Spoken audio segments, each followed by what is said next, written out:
నమస్కారం. TV9 and కేఏబీ education expo 2025కి విద్యార్థులను, తల్లిదండ్రులను సాదరంగా ఆహ్వానిస్తున్నాము. ఈ కార్యక్రమం విజయవాడలో ఈరోజు రేపు జరుగుతుంది. ఈ కార్యక్రమంలో విద్యార్థులకి కావాల్సినటువంటి సమాచారం అంటే ఈ జనరల్గా ఇంటర్మీడియట్ అయిన తర్వాత విద్యార్థులు కళాశాల ఎంపిక, కోర్సుల సెలక్షన్ గురించి చాలా మదన పడుతుంటారు. Engineering, medical, dental, pharmacy, agriculture, horticulture, veterinary, fisheries, genetics ఇట్లా రకరకాలైనటువంటి కోర్సులు ఉన్నాయి. ఈ కోర్సుల్లో విద్యార్థులు ఏ కోర్సు తీసుకుంటే భవిష్యత్తులో మంచి ఉద్యోగ అవకాశాలు కలుగుతాయి, జీవితంలో సెటిల్ అవుతారనేటువంటిది ఆలోచిస్తూ ఉంటారు. సో అటువంటి విద్యార్థులకి, వారి తల్లిదండ్రులకి ఒక సలహాలు, సూచనలు ఇవ్వటం కొరకు గత 20 సంవత్సరాలుగా అంటే 2004 సంవత్సరంలో ప్రారంభించినటువంటి ఈ టీవీ9 అండ్ కేఏబీ ఎడ్యుకేషన్ సమ్మిట్ కార్యక్రమం ప్రతి సంవత్సరము కూడా 20 సంవత్సరాల నుంచి కంటిన్యూస్గా జరుగుతుంది. వేలాది మంది విద్యార్థులు ఈ కార్యక్రమాన్ని సద్వినియోగపరుచుకున్నారు. అలానే బేసిక్గా ఏంటంటే వాళ్ళకి ఈ క్రిటికల్ జంక్షన్ ఏంటంటే కౌన్సిలింగ్స్ వస్తుంటాయి. ఏపీ సెట్ కౌన్సిలింగు, ఏపీ ఈ సెట్ కౌన్సిలింగు, అలానే నీట్ కౌన్సిలింగ్, ఆల్ ఇండియా లెవెల్లో మెడికల్, డెంటల్ కోర్సెస్ గురించి, అలానే ఇంజనీరింగ్ కాలేజెస్లో అయితే జోసా కౌన్సిలింగ్ అని స్టార్ట్ అవుతుంటాయి. ఈ కౌన్సిలింగ్స్లో ఆప్షన్స్ ఎట్లా నమోదు చేసుకోవాలి, నమోదు చేసుకున్న తర్వాత ఎటువంటి జాగ్రత్తలు తీసుకోవాలి, కౌన్సిలింగ్లో సీట్ అలాట్ అయిన తర్వాత ఎలా రిపోర్ట్ చేయాలా, ఇటువంటి సమాచారాన్ని మొత్తాన్ని కూడా మేము తెలియపరుస్తాం.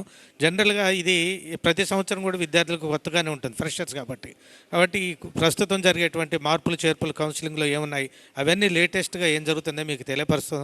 ఇలా మీరు ఈ కార్యక్రమానికి వచ్చినట్లయితే ఇక్కడ మీరు ఈ ఈఏపీ సెట్ పర్టికులర్గా ఏ కాలేజీలో మీకు సీట్ రావడానికి అవకాశం ఉంది, తర్వాత ఏ కోర్సులు తీసుకుంటే మీకు భవిష్యత్తు బాగుంటుంది, క్యాంపస్ ప్లేస్మెంట్స్ ఎలా ఉంటాయి, తర్వాత కాలేజ్ సెలక్షన్ అప్పుడు కూడా చాలామంది ఏం అడుగుతుంటారంటే ఈ కాలేజీకి నాక్ అక్రిడిటేషన్ ఉందా, ఎన్ఐఆర్ఎఫ్ ర్యాంక్ ఉందా, అంత హైయెస్ట్ ప్యాకేజ్ ఎంత వస్తుంది, ఏ కంపెనీలు విజిట్ చేస్తున్నాయి, తర్వాత మనం మంచి కంపెనీలో సెలెక్ట్ కావాలంటే ఏం చేయాలి, ఇలాంటి ప్రశ్నలన్నీ అడుగుతుంటారు. ఇవన్నీ వాళ్ళకి ఉన్నటువంటి సందేహాలు. ఎటువంటి సందేహం ఉన్నా కానీ మీరు ఇక్కడికి వచ్చినట్లయితే మేము నివృత్తి చేస్తాం. కాబట్టి ఈ కార్యక్రమం విజయవాడలో జరుగుతున్న ఈ కార్యక్రమం ఎస్ఎస్ కన్వెన్షన్ జరుగుతుంది.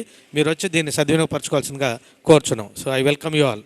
అలానే ఈ విద్యా సదస్సుకి దేశం నలుమూల నుంచి దాదాపుగా ఒక 50-60 విద్యా సంస్థల వారు వచ్చారు. వారు ఆఫర్ చేస్తున్నటువంటి ప్రోగ్రామ్స్ ఉన్నాయి. వాళ్ళు కొన్ని విద్యా సంస్థలు విద్యార్థులకి మెరిట్ స్కాలర్షిప్స్ కూడా ఇస్తున్నారు. కొన్ని విద్యా సంస్థలు ఫ్రీ ఎడ్యుకేషన్ ఇస్తున్నాయి. కాబట్టి ఇటువంటి ఏ అవకాశాలు ఉన్నాయో కూడా మీరు తెలుసుకోవచ్చు.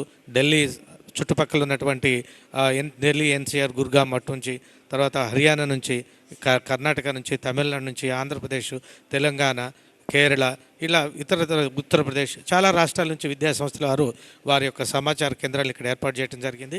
మీరు ఏం చదవాలనుకున్నా కానీ ఈ దేశంలో చాలా అవకాశాలు ఉన్నాయి. మీరు చదవటానికి, తోడ్పడిని అందించడానికి, తగిన సమాచారం ఇవ్వడానికి మేమందరం ఇక్కడ సిద్ధంగా ఈ 2 రోజుల కార్యక్రమాలు ఉంటాము. దయచేసి వచ్చి ఈ కార్యక్రమాన్ని మీరు సద్వినియోగపరచాల్సిన కోరుతున్నాం. Thank you very much TV nine and Acharya garu, Narasimhacharyulu garu for inviting me. Thank you very much. God bless you. Right, thank you.